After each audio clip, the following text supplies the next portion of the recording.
Traditionally, you're supposed to catch it on fire. Come on. I don't know why it's not doing it. It's so random. Whoa, there it is.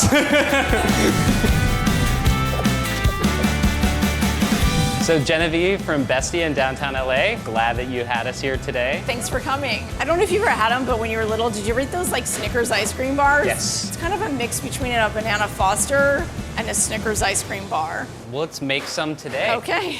So this begins with an ice cream base. Yes, I have an addiction to banana malt milkshake, so I'm making a banana malt ice cream as the base for the ice cream. Okay. I add in the sugar, and then I add in my malt. This is heavy cream. So I'm gonna have you pour relatively slowly. You don't have to go too slow. Okay. And we just wanna heat the base up. Okay, so we're gonna add some milk in. Yeah, but we wanna make sure we reserve at least half of it. Okay. Because then we use it to cool down the base. Cook it until it's kind of on a low simmer. We don't want it to be a boil. I'm gonna keep stirring for a second while That's you do your awesome. vanilla beans. No vanilla extract for you, like real deal vanilla. No, we use real deal vanilla whenever we can. There we go. And then I'm gonna add my salt. I'm gonna say roughly a little less than half a teaspoon. And a little It's just more to taste. for the homies. You gotta keep your cred up. Exactly.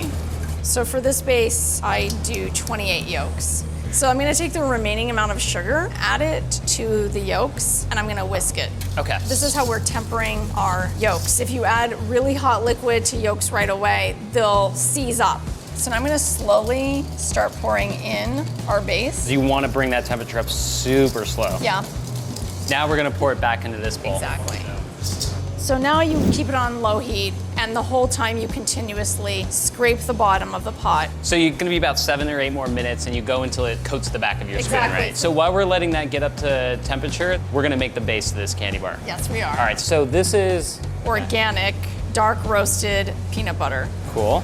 Now I'm going to take the muscovado sugar. This is actually natural sugar. Just pure, uncut goodness, no molasses here. Exactly. Then we add in our peanut brittle. Also, most importantly, our salt. I'm gonna do the pinch method. You're gonna do the pinch method. It looks prettier. All right, and then I got lazy. Exactly. This is coconut oil. Okay. When it hits the freezer, it's going to solidify. But then when someone puts it in their mouth, it's gonna melt instantly. And I'm going to press it evenly. We just want a kind of nice even layer. And there we go. We put this in the freezer so that when we put ice cream on top of it, we can smear it and it's solid. Okay, now we're gonna finish our ice cream back base. to our base. So you'll notice that it'll start to feel heavy, and when you lift, it will coat the back of this spatula. Then you immediately strain it, and that's when you add the milk to stop the cooking process so it stays perfectly smooth. You're gonna add bananas. Roasted bananas. The flavor will become more pronounced and has more depth to it. Okay. When it's cool, you just take the banana and all the juices and we add it to the ice cream base, and then we throw it into the ice cream machine and we spun it. Okay, so now we're going to put the ice cream directly into here. We're gonna make it nice and smooth so that the peanut topping lays on there really nicely. Then I'm gonna put this back in the freezer just so that the top is really set. So now we're gonna make the caramel that's gonna be on top, right? Exactly, so it's the caramel peanut topping of the top of the ice cream bar. Yeah. So we're gonna start with muscovado sugar. Muscovado again. We're gonna get the cream in, and then we're gonna add in the vanilla, salt, and the glucose, which is basically like corn syrup. But I like glucose because it doesn't have the fake vanilla flavor added into it. So I kind of incorporate everything before I turn on the heat. As soon as I bring it up to 250 degrees, I deglaze it with 75 grams of more cream, and that's it. So these are roasted salted peanuts. And Just that dump it is on our in? topping that we made. Just make sure it's at least room temperature. You kind of want to Work quickly. because then it might be hard to get the topping across evenly. There we go. And we're Perfect. gonna put it back in the freezer. Back in the so freezer it to can harden it set up. So now we're gonna make Banana Foster caramel. So before I put on the heat, I'm going to add, again, the muscovado sugar. So we're gonna add the butter.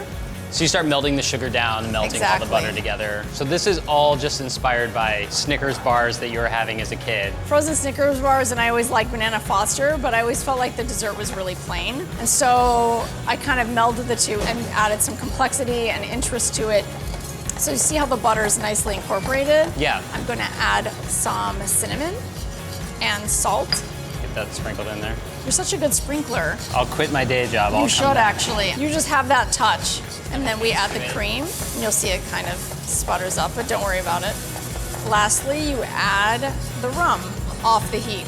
So you use an aged dark rum. I prefer a more richer chocolatey rum. Essentially, the flame is going to tell you when the rum is cooked out, right? Exactly. So I'm shutting off the heat and I'm just letting the rum go. And there we go. And now this is ready to use when we finish our plating. All right. As you can see, it's really stuck. So we use the blowtorch to loosen the ice cream sides. I'm going to stand back just a little. It's okay. I didn't know there'd be so much pyrotechnics for this shoot. And pastry, no less. There we go, perfect. Whoa, unmolded it perfectly. And we serve this with whipped peanut cream. Okay. Do you want to like hand whip it? While I'm whipping that, you're gonna get the bananas ready? And I kind of slice on the long side. So I'm gonna add just a little of that rum caramel. Start getting that a little bit warm. I drop the bananas in. Don't you guys have a KitchenAid? What, do you have someone back here all the time just doing this? No, we hand whip all of our cream. So how am I doing, Chef? That's perfect. So we take a little of the cream, and then we take the bananas, and there we go. So this is your childhood right here. Yeah, exactly. Let's go ahead and eat it. Okay.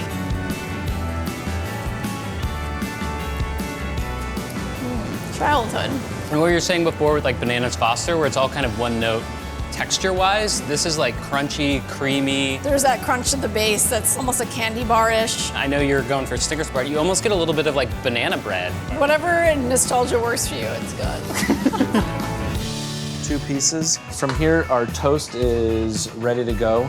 So then I put down a little bit of glue, if you will, so that it doesn't slide off into the dining room. But this is fresh peas.